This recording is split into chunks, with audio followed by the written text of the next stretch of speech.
The NWSL draft is just days away, and it is really going to change the landscape of the league as we know it. There's plenty to talk about, plenty of players to go over. Who should Racing Louisville pick? Where might the U.S. national team stars be headed?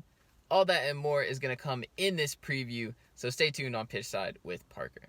Oh, yeah. I'm not the type of brother to play with. See a lot of people acting like oh yeah. All ball players sounding like haters. We the young kings of this generation, oh yeah.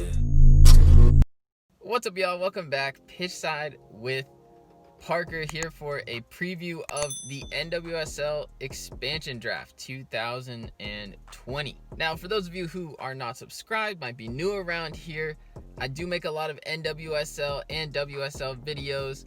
I'm a relatively new fan, but I really enjoy watching these leagues and being a fan, and I'm super excited for the NWSL Expansion Draft. So the question of the day today is, who would be your first pick off the board if you're Racing Louisville? Who is that player that you saw on the unprotected list and said, how are they available?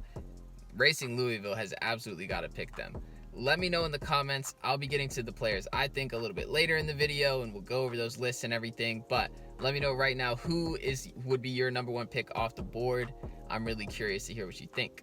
If you're new here, be sure to subscribe to the channel for more women's soccer content, weekly soccer content in general. I do Arsenal reviews as well. I'm a big Arsenal fan, so if any of that interests you, this is the place to be.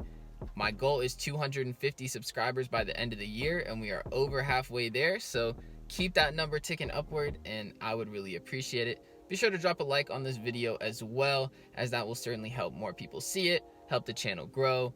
It's free, so all you gotta do is click the button. So let's get into it, and we'll start by just doing a little overview of the rules of the expansion draft. To try to make it as simple as possible, the baseline is Racing Louisville will get to pick 2 players from each of the other teams, except for Chicago Red Stars, because before the draft happened, they traded 2 players and some other things to Racing Louisville in exchange for full protection in the NWSL draft. For every other team, they got to submit a list of 11 players that they could protect.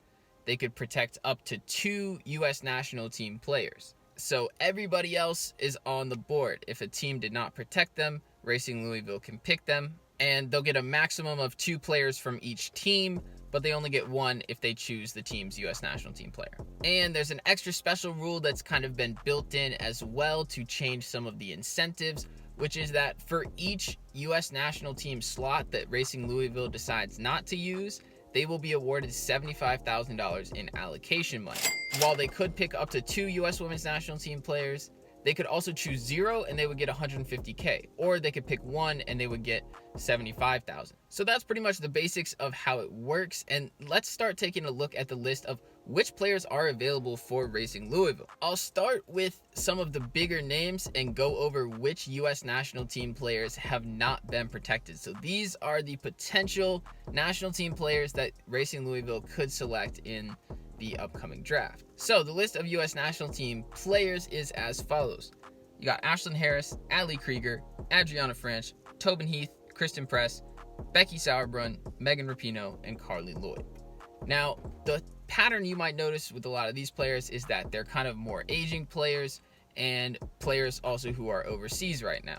If you kind of go down the list and look at which ones Racing Louisville might be looking at, Ashlyn Harris and Ali Krieger are probably pretty unlikely to be selected. They are, of course, married, and they don't really have any reason to be leaving Orlando. I'm sure they'll be very happy where they're at. They'll want to stay put. They'll want to stay with each other.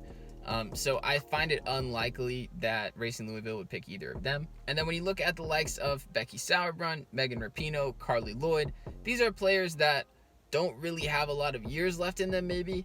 I think Sauerbrunn might be the most viable of those players, but especially with Lloyd and Rapinoe, they're going to be similarly stubborn players where you wouldn't really expect them to move, and even if they did, they might not have a lot of time left in their NWSL career. Adriana Franch is an interesting one. She's a goalkeeper from Portland, but as I'll talk about in a minute, Portland actually left 3 different goalkeepers unprotected, so I don't know if Franch would be the one that Louisville would pick. And that leaves you with 2 huge names on the unprotected list, Tobin Heath and Christen Press.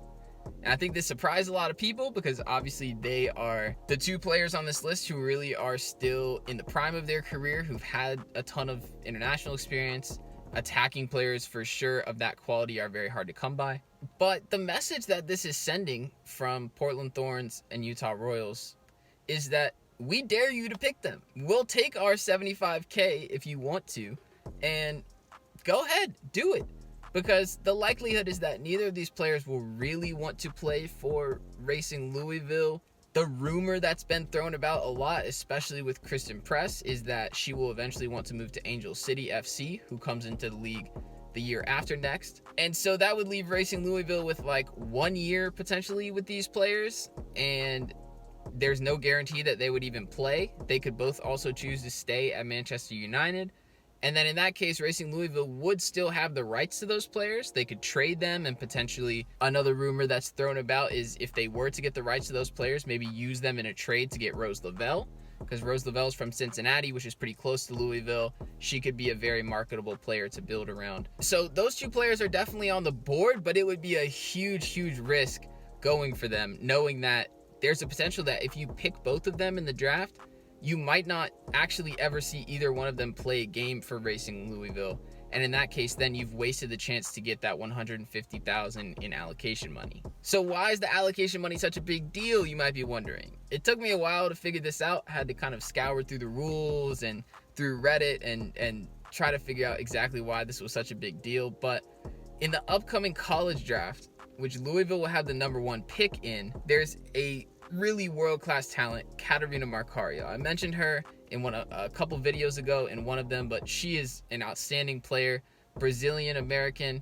She plays at Stanford right now, and she's, by all assumptions, the #1 pick. She is a player you could build around. A lot of people assume that that's the way that Racing Louisville will go. And if they keep that $150,000 and don't pick any U.S. national team players, they can use that money and offer it to Macario as part of her salary when they pick her in the draft, which would kind of ensure that she would stay there.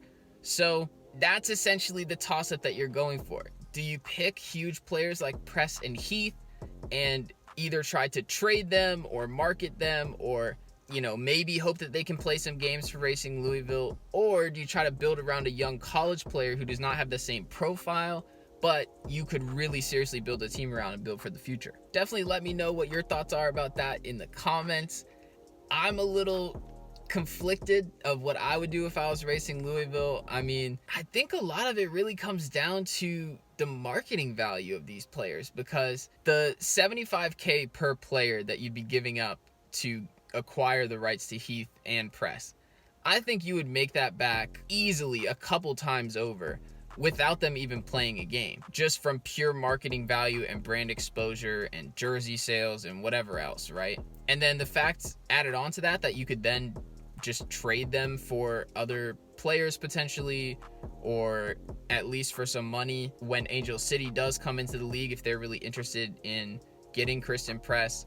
I think that's a really interesting option. It would be a much more risky move, because I think if you choose to build around Macario, it's a much more longer term approach and it may not pay off for a couple of years, whereas Press and Heath would bring that immediate visibility to Racing Louisville. So I am very curious to see how that would work out. These days, marketing is as much of a tool as anything. I mean, look at Tottenham and what they've done with Alex Morgan. Like, she's hardly even played there, and it's already given them such a higher profile, especially among American fans, despite the fact that Tottenham is doing terrible in the WSL right now. Those dollar signs go a long way, especially in a pandemic, and especially when we don't know exactly what next season will look like. I mean, how important is that success on the field for Racing Louisville? I think a lot of that will be shown in the way that they decide to use these picks, and if they might use those allocated players on Tobin Heath and Christen Press. Now, regardless of what they do with their national team slots, there will be a whole bunch more picks for Racing Louisville and a lot more players coming off the board who are not on that list. So let's jump into who are some of the best players available. There's definitely a lot of players that jump off the list that I would say were kind of surprising that they weren't protected by some of these teams. And I know the teams had a lot of hard decisions to make when you can only protect 11 players, and you have to think about the future, and you have to think about which players are going to come back, which players are not. But some of the ones that I was really surprised to see on the list if you look at NC Courage, I was really surprised by some of their players. Lauren Millier has proved to be a really important player. Ever since Sam Mewis has left and gone to Manchester City, she's really held things down in the midfield. And they've already traded Crystal Dunn for next season, so they're already facing some losses in the midfield as well. So I was surprised to see her on that list. Another one from NC Courage is Addison Merrick. She was somebody who got a lot of playing time during the Challenge Cup. She's just 1 year into the league, so she's still a young player that if you're Racing Louisville, you could think about building around. And then looking to some other teams, there's a few really good players available from Sky Blue as well. I have to, of course, shout out Jennifer Cujo. If you haven't seen my interview with her on the channel, definitely go check that out. She has a fantastic story, and the one thing that I could definitely tell you, having spoken with her, is that she is ready for any type of challenge. And I feel like leaving her unprotected in this draft is a big mistake for Sky Blue. The one thing I know is that she will definitely work hard for her spot, and she has improved so much in a short period of time, and I could only see that going further. So I think to me, I asked the question at the beginning, who would be your number one pick off the board? To me, Jennifer Cujo's got to be the one. I'm very biased, but that's what I would say. And again, be sure to check out that video. Another one from Sky Blue is Kaylee Reel. She came out of a great college program in Penn State, a center back. She's played on youth national teams before. She's got a lot of experience. And the theme here to me is that if I'm Racing Louisville, I want to pick defensive players, because to me, it's a lot harder to find those, especially young players and players that you can keep for a while, than it is to find attacking players. Plus, because Racing Louisville already did get those 2 attacking players from Chicago Red Stars in Nagasato and McCaskill, those are both starting quality players as well. So when you think about having the 2 of them, adding somebody like Catarina Macario, their attack should be pretty decent. And I think in this expansion draft with the unprotected picks, you have to go after those defensive players. And then the last set of available players I want to go over are the ones that Portland Thorns left unprotected. And they left 3 goalkeepers unprotected. So this was a really strange one. They left Adriana Franch, Bella Bixby, and Britt Ekestrom unprotected. And honestly, I feel like Portland Thorns kind of just didn't know who should be their number one, and in a sense wanted Racing Louisville to help them make that decision, because assuming Racing Louisville goes for one of these goalkeepers, and it's hard to imagine that they wouldn't, because all 3 are very good players and could definitely become a starter in the NWSL. It seems like pretty much a no-brainer for them to take one of the goalkeepers from Portland Thorns. So there's definitely some intrigue with that goalkeeper position as well, but Racing Louisville's in a really good position to get a starting quality goalkeeper from Portland Thorns. But yeah, there are a whole lot of ways that this could go, and it's very hard to predict, but one thing I know for sure is that it will be exciting, and I'm very curious to see how this plays out for Racing Louisville. The draft is at 7 Eastern on Thursday night, live and exclusive on Twitch. So definitely check that out. I will certainly be watching, and I'm looking forward to seeing how it plays out. So thank you to everybody who checked out this video. Again, be sure to leave a like and subscribe to the channel if you're new for more women's soccer videos, more weekly soccer content. It does not stop around here. But that's all for this one. I'll catch y'all in the next video. Peace.